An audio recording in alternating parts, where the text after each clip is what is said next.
14 mars 1979. Vol Air France 402, Paris-Montréal. Paul Mercier était assis au siège 23B, les mains moites, regardant par le hublot, tandis que le Boeing 747 prenait de l'altitude. 7 ans.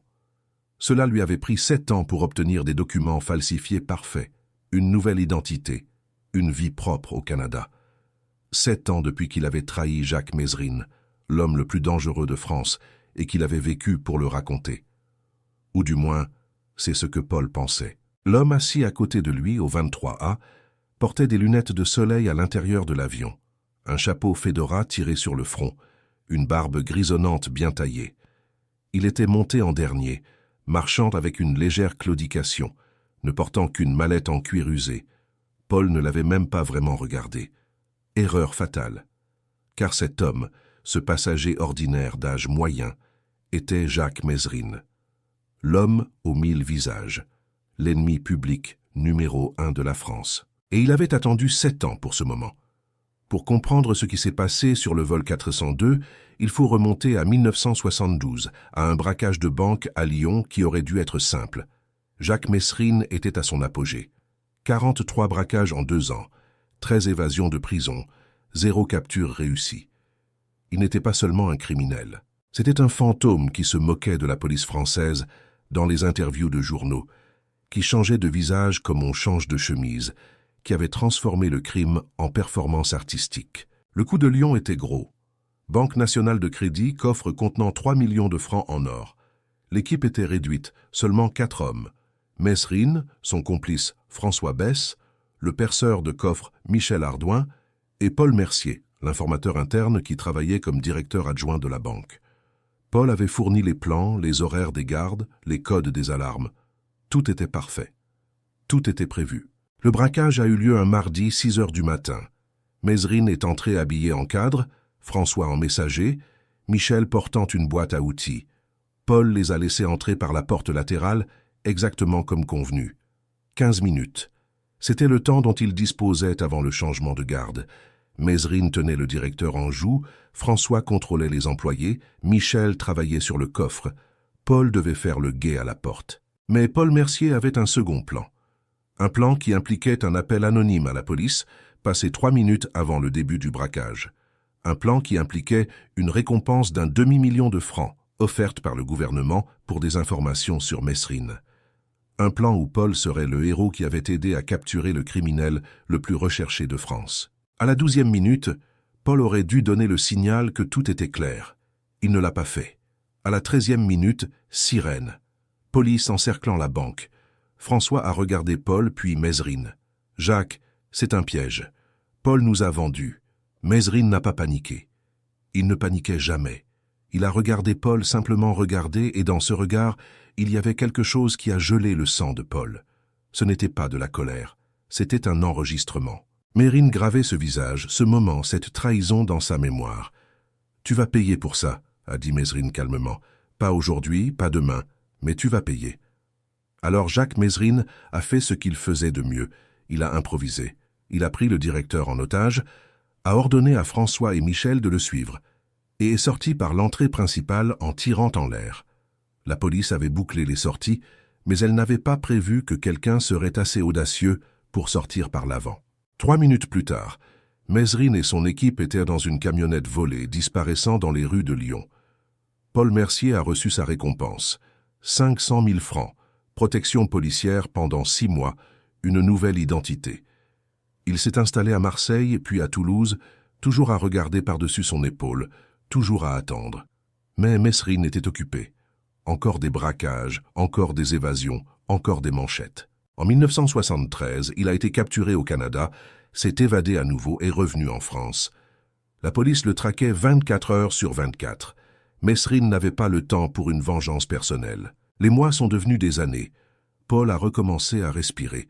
En 1976, il a rencontré une Canadienne à Nice, s'est marié, a obtenu un visa permanent pour Montréal. En 1977, il travaillait comme comptable, vivait dans un appartement tranquille à Outremont, dînait dans des restaurants français pensant qu'il avait échappé. 7 ans.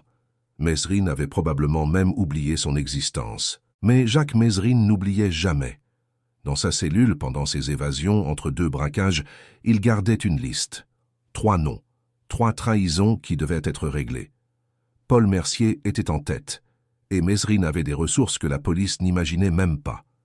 Des informateurs sur 3 continents, des criminels qui lui devaient des faveurs, même des policiers corrompus qui, au bon prix, fournissaient des informations. En janvier 1979, l'un de ses contacts a livré à Mesrine une pépite d'or.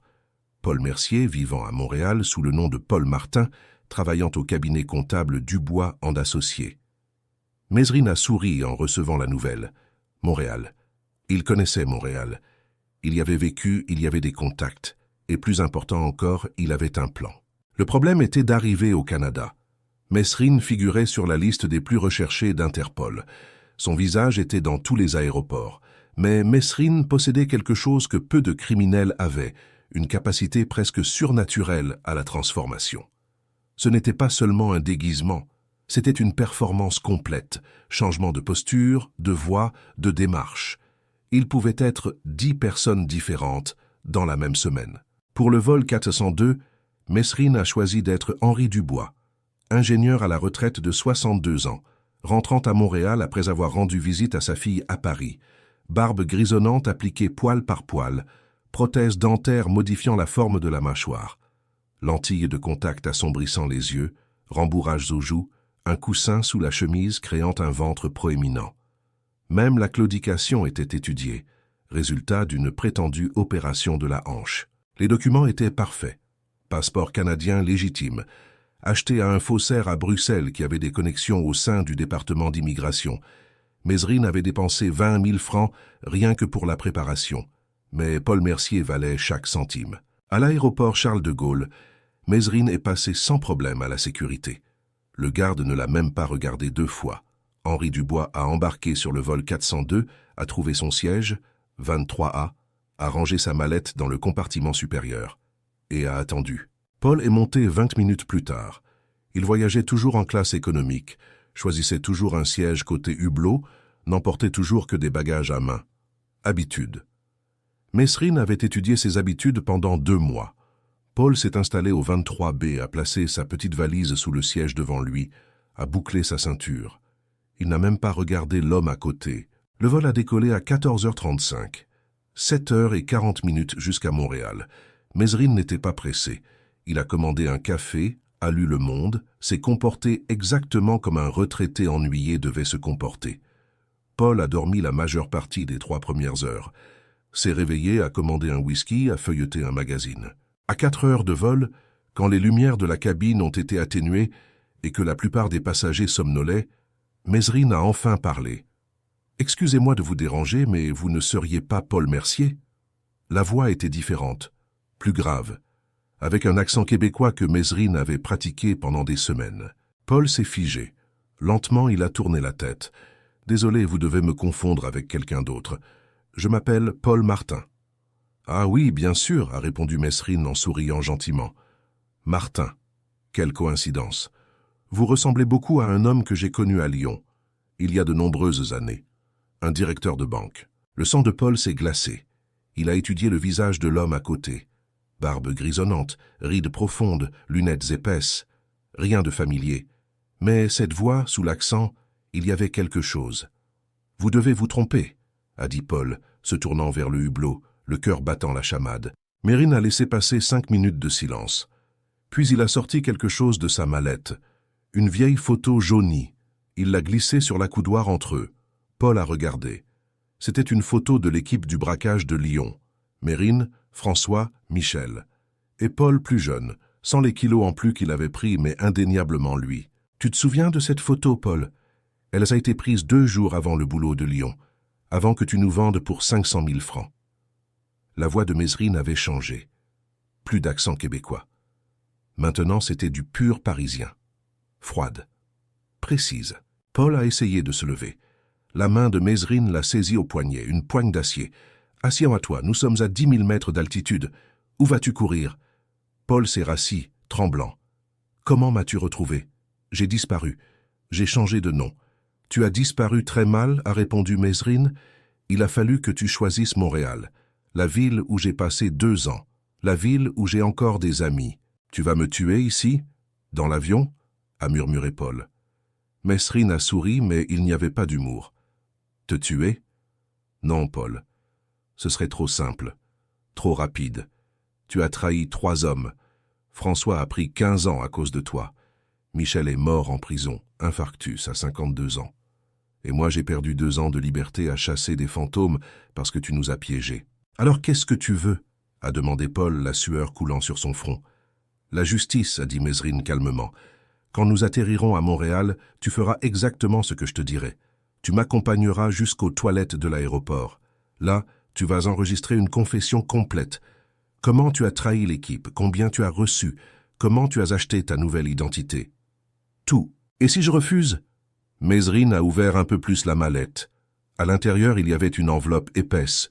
Ton adresse à Outremont, des photos de ta femme sortant du travail, des photos de ton beau-fils à l'école. Je n'ai pas besoin de te tuer, Paul, mais je peux détruire tout ce que tu as construit. Un appel à la police canadienne avec ta vraie identité. Un appel à mes contacts à Montréal sur l'endroit où ta famille peut être trouvée. Choisis. Paul a fermé les yeux. 7 ans de paix s'évaporant en minutes. Et après la confession, qu'est-ce qui se passe après? Tu t'en vas, a dit Mesrine. Tu prends un bus pour Vancouver, puis pour Seattle, puis tu disparais vraiment cette fois. Tu quittes Montréal, tu quittes ta vie ici. Ou la confession va à Interpol et tu passes les 20 prochaines années dans une prison française. Pourquoi ne pas simplement me tuer? A demandé Paul, sincèrement confus. Parce que mourir est facile, a répondu Mesrine. Vivre en sachant que tu as tout perdu, que tu dois recommencer de 0 à 50 ans, que tu regardes toujours par-dessus ton épaule, que tu te demandes toujours si j'ai changé d'avis. Ça, c'est la justice. C'est ce que tu m'as fait ressentir pendant 7 ans. Le reste du vol s'est passé en silence. Paul n'a rien mangé, rien bu. Il a seulement regardé par le hublot, voyant l'Atlantique défiler en bas, sombre et indifférent. Mesrine a lu son journal, tranquille, comme si rien ne s'était passé. Le vol 402 a atterri à Montréal à 16h15, heure locale. Ils sont passés à la douane sans problème. Henri Dubois, ingénieur à la retraite, Paul Martin, comptable, 2 passagers ordinaires. Mesrine a emmené Paul jusqu'aux toilettes du terminal. Là, avec un petit enregistreur, Paul a tout confessé. 15 minutes de trahison enregistrées sur bande magnétique. Quand ils ont eu fini, Mesrine a rangé l'enregistreur. Maintenant, disparais. Prends le prochain bus et évapore-toi. Si je te revois, si j'entends ton nom à nouveau, la bande ira à la police et mes amis iront rendre visite à ta famille. Compris? Paul a hoché la tête, détruit. Il est sorti des toilettes, a acheté un billet pour Vancouver et a disparu dans la nuit. Jacques Mesrine a quitté l'aéroport de Montréal en tant qu'Henri Dubois. 3 jours plus tard, il était déjà de retour à Paris, avec un nouveau déguisement, une nouvelle identité. La bande est restée enfermée dans un coffre en Suisse, à l'abri de toute trahison. Paul Mercier n'a plus jamais été vu à Montréal. Les rumeurs disaient qu'il travaillait comme portier à San Francisco, un homme brisé, portant le poids de la trahison. Mesrine a vécu encore 8 mois après cela. Le 2 novembre 1979, la police française l'a enfin coincé à Paris. 19 balles. Fin de l'ennemi public numéro 1. Mais l'histoire du vol 402 n'est venue au jour que des années plus tard, quand François Besse, libéré de prison, a publié ses mémoires.